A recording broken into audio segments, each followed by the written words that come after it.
ফিরে এলাম বিরতির পর। আপনারা দেখছেন ধর্মযুদ্ধ 2024। আপনাদের সঙ্গে রয়েছে আমি অঙ্কুর। এই মুহূর্তের গুরুত্বপূর্ণ খবর, সন্দেশখালীতে তৃণমূল কংগ্রেস নেতার আত্মীয়র বাড়িতে মেঝে খুঁড়ে উদ্ধার হয়েছে বিপুল পরিমাণ আগ্নেয়াস্ত্র। কি বলবেন তৃণমূল কংগ্রেসের মুখপাত্রের কাছে প্রথমে জানতে চাইব কৃষাণু মিত্র।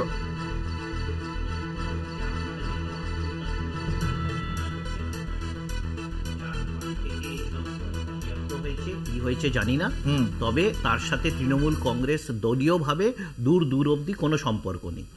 তারপরে এখন সিবিআই নিজে তদন্ত করছে, কাস্টাডিতে লোকজনকে নিয়ে কোথা থেকে আসছে, বর্ডার জায়গা, বিএসএফ ওইখানে বর্ডারে মোতায়েন আছে, কিভাবে এই জিনিসগুলো করছে এবং বেছে বেছে এই যে ভোটের দিনগুলোতে বেছে বেছে ঘটনাগুলো ঘটানো হচ্ছে, এটা কতটা কাকতালীয় আর কতটা এগুলো মানে কন্ডাক্টের মতো আমরা জানি না, সন্দেহ প্রকাশ করছি।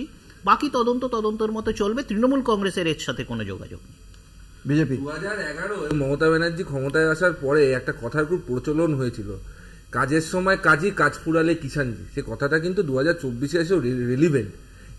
এই যে তদন্তটা সিবিআই করছে, মেনলি করছে হচ্ছে যে শাহজাহানের বাড়িতে যেদিন রেড করেছিল সেদিন যে ইডি অফিসিয়ালদের মারধর করা হয়েছিল তার উপরে, এবং এই যাদের বাড়িতে পাওয়া যাচ্ছে তারা কিন্তু সেটা ইনভলভ ছিল। মানে এরা তৃণমূল কর্মী, এরা অস্ত্র মজুত করলো, শেখ শাহজাহানকে বাঁচানোর জন্য ইডিকে পেটালো। এখন কৃষাণু দ্বারা এখানে বসে বলছে এদেরকে তো আমরা চিনি না। তো আমি আজও আবেদন করবো যে আগামী দিনে যে তৃণমূলের যে নিচুতলায় কর্মীরা এই যে মারধর করছো, মারামারি করছো, একটু ভাবনা চিন্তা করে করো, কারণ তোমরা যদি কেস খাও তখন কিন্তু তৃণমূল কংগ্রেস বা তোমার দল কিন্তু পাশে থাকবে না। আচ্ছা, আমি একটা বিষয় জানতে চাই, এই যে দুর্নীতি ইস্যুতে ভারতীয় জনতা পার্টি কি এক একটা রাজ্যে এক এক রকম অবস্থান নিচ্ছে স্নেহায়ন? কারণ আমরা দেখেছি যে আমাদের রাজ্যে দুর্নীতি নিয়ে আজকেও রাজ্যের মানে দেশের প্রধানমন্ত্রী সরাসরি তৃণমূল কংগ্রেসকে বিঁধেছেন যে 26,000 মানুষের সুখ কেড়ে নিয়েছে তৃণমূল কংগ্রেস। ফাইন, খুব ভালো কথা। কালকে আমরা দেখেছি সুনেত্রা পাওয়ারকে ক্লিন চিট দিয়েছে, তাই না? তারপরে আমরা ধরুন দেখেছি যে 9টা মানে সিবিআই এর 9টা মামলায় অভিযুক্ত খনি মাফিয়া রেড্ডি, তাকে খুব সহজে আপনারা বুকে টেনে নিয়েছেন। রেড্ডি ব্রাদার্স আরেকটা, যাদের অমিত শাহ বলেছিলেন ঢুকতে দেব না, বুকে টেনে নিয়েছেন। আর অজিত পাওয়ার বা ছাগন ভুজওয়াল, এদের কথা তো বাদই দিলাম। কেন বলুন তো, মানে এক একটা জায়গায় এক এক রকম কেন? না দেখুন, আমাদের স্পষ্ট কথা যে দলের যদি নীতি ঠিক থাকে, দলের যদি শীর্ষ নেতৃত্ব ঠিক থাকে, সেখানে যে কোনো দুর্নীতির সাথে মোকাবিলা করা সম্ভব। এবং বিষয়টা হচ্ছে আমরা কোন রকম দুর্নীতিকে প্রশ্রয় দিই না।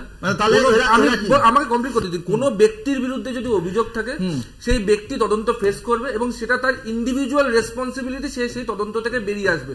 এবং সেটা কিন্তু অ্যাপ্লিকেবল টু অমিত শাহ অব্দি। অমিত শাহ যখন গুজরাটের স্বরাষ্ট্রমন্ত্রী তখন কিন্তু উনি তদন্ত ফেস করেছিলেন এবং ক্লিন চিট নিয়ে বেরিয়ে এসেছিলেন। তাই তদন্তের আওতায় থেকে আরেকটা বিষয়, তাহলে যিনি বলছেন যে আমি ক্রাইম করেছি, যিনি বাইট দিচ্ছেন, মুখে বলছেন, তারপরে তাকে আপনারা কেন বুকে টেনে নেন? এই যে যেমন ধরুন আপনাদের দলের একজন বিশ্বজিৎ বাবু বললেন আমি আমার পরিবারের এবং আশেপাশে 62 জনকে চাকরি দিয়েছি, তারপরে আপনারা তাকে বুকে টেনে নিলেন। এই আপনাদের দুর্নীতি বিরোধী অবস্থান। দাঁড়া, আমি একটা কথা বলছি, আইনের ঊর্ধ্বে তো কেউ নয়। শিক্ষক নিয়োগ নিয়ে তদন্ত কিন্তু তার পরেও হয়েছে এবং ঐতিহাসিক রায় যে হয়েছে তাতে কিন্তু সিবিআই এর পেশ করা রিপোর্ট বা তদন্তের ভিত্তিতেই কিন্তু হয়েছে। যদি কেউ দুর্নীতি করে থাকে তাকে সাজা পেতেই হবে। আমরা দুর্নীতির ক্ষেত্রে সাজা পেল সেটা বড় কথা নয়। মানে আপনি বলছেন, যিনি বলছেন মুখে দুর্নীতি করেছে তিনি দুর্নীতি করেন। আমরা তো আমাদের প্রধানমন্ত্রী কোনোদিন কোন স্টেজে দাঁড়িয়ে কোন ব্যক্তির হয়ে ইয়ে করেছে, সাফাই গিয়েছে? আপনি কোথা দেখেছেন যে না না এই যে বাচ্চা ছেলে প্রশ্ন আসবে কে কাহাকে চাক্কি পিসিং বলিয়াছিল, প্রসঙ্গ উল্লেখ করিয়া তাৎপর্য বিশ্লেষণ করো। সে যদি দোষী হয় তদন্ত হবে। আপনাদের দলের শীর্ষ নেতৃত্ব এরকম দায়িত্ব জ্ঞানহীন মন্তব্য করে থাকে।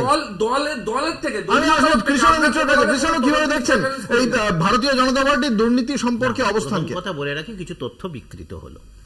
প্রথম কথা হচ্ছে, অমিত শাহ গুজরাতের স্বরাষ্ট্রমন্ত্রী থাকাকালীন তার বিরুদ্ধে যে অভিযোগটা ছিল, ফেক এনকাউন্টারের অভিযোগ ছিল মূলত, সেই এনকাউন্টারের অভিযোগটা পরবর্তীকালেও ছিল এবং এটাতে উনি ক্লিন চিট পেয়েছেন। যখন 2014 পর দিল্লিতে বিজেপি সরকার প্রতিষ্ঠিত হয়েছে এবং রাজনাথ সিং কেন্দ্রের স্বরাষ্ট্রমন্ত্রী ছিলেন, তখন অমিত শাহকে ক্লিন চিট দেওয়া হয়েছে।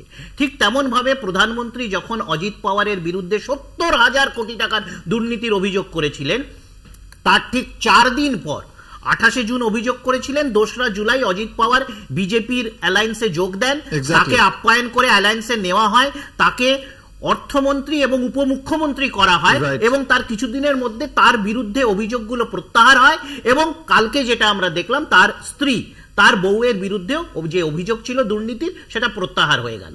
তো এটা একটা মডাস অপারেন্ডি। আর এই নিয়োগের কথাই বলি, আজ আমরা সবাই জানি শুধু ভারতে নয়, সম্ভবত সারা পৃথিবীতে সব থেকে বড় নিয়োগ দুর্নীতি যেটা হয়েছে সেটা মধ্যপ্রদেশে বিজেপি সরকারের অধীনস্থ ব্যাপম 1 এবং গত বছর ব্যাপম 2, পাটোয়ারি নিয়োগে আবার ব্যাপম 2 হয়েছে। এই ব্যাপম দুর্নীতিতে 100 জনের বেশি শতাধিক সাক্ষী অস্বাভাবিক মৃত্যুবরণ করেছে, কারুর খুন হয়েছে, কেউ সুইসাইড করেছে, কেউ কারুর অ্যাক্সিডেন্ট হয়েছে, অস্বাভাবিক মৃত্যু হয়েছে, 142 বেশি সাক্ষীর। তারপরেও এই এত বড় নিয়োগ দুর্নীতি, ভারতে পৃথিবীর সবথেকে সর্ববৃহৎ নিয়োগ দুর্নীতি, তাতে কারুর চাকরি গেছে? একটাও মানুষের চাকরি গেছে? এটাই হচ্ছে দ্বিচারিতা। কার দ্বিচারিতা? মানুষ বিচার করে নেয়। অবশ্যই আমরা এই আলোচনায় থাকবো। আপনাদের জানিয়ে রাখি যে আজকে যে বিষয়টি উঠে আসছে দুর্নীতি, যেটা দেশের প্রধানমন্ত্রী বারংবার বলছেন যে দুর্নীতি একটা বড় ফ্যাক্টর, এবং সেই বড় ফ্যাক্টর আজকের ভোটে কতটা গুরুত্বপূর্ণ হয়ে উঠবে সেদিকে আমাদের নজর থাকবে। একটা বিজ্ঞাপনী বিরতিতে যেতে হবে, বিরতির পর ফিরে আসছে এই আলোচনায়, সঙ্গে থাকুন।